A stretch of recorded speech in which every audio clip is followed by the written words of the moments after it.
像若掠过你的头鬃，心内感觉足茫。亲像故乡的雨水凉凉，轻轻流过我失恋的梦。已经熟悉遐尼多冬，心愿犹原相共。希望早日带你倒转去，认真打拼，等待成功迄天。城市吵吵闹闹的路，叮叮当当的雨，闪闪烁烁灯火扰乱我的脚步。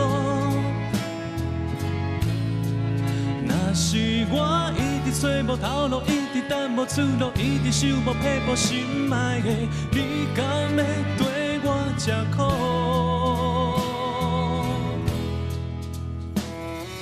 The river 流去都连绵路，我为何心遐尼重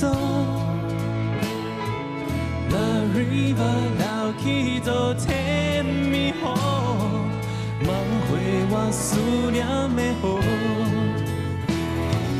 The river 流去都连绵路，我应该如何是好？ river 流去都天迷雾，梦回青春，梦回感动，梦回思念的雨，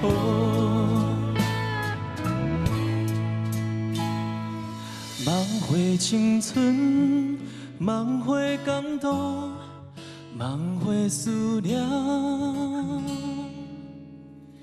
的雨。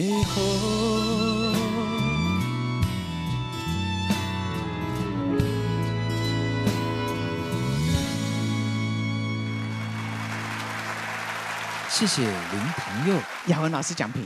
那个唐佑老师好，你的声真诚恳，你真实白的这种家己的声，要来唱安尼的爱抚，我会感觉讲你做诚恳，敢若真正要求婚啊。但是这首歌你唱啊足爽的，你应该有听过建伟老师的版本。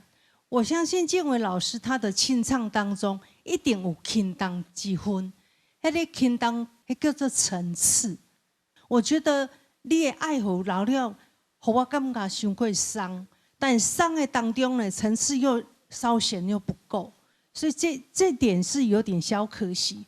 可是整首歌是很顺的，真顺，因为你的声真诚恳，所以夹起来，我会感觉讲夹到爱抚这个歌名，我觉得非常适合。好，谢谢老师。唐佑。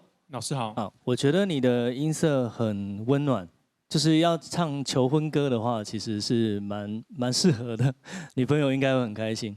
我写这个歌的时候呢，是大概30岁的时候左右吧，那个时候我觉得很迷惘，然后我觉得这个30岁的迷惘跟你现在26岁的迷惘可能不太一样。那26岁或许你未来还会有这种更迷惘的时刻，不过我觉得人。 到我现在40岁了，我有2个孩子了，我还是很迷惘了。所以人的迷惘是不会解决的。那像刚刚老师的看法一样，我觉得可能就是少了这几年的迷惘，你有一些内心里面的挣扎，没有在歌里面很明显的听到，所以听起来会是比较温暖、比较轻松一点点的。谢谢老师，我很喜欢你的音色，很温暖。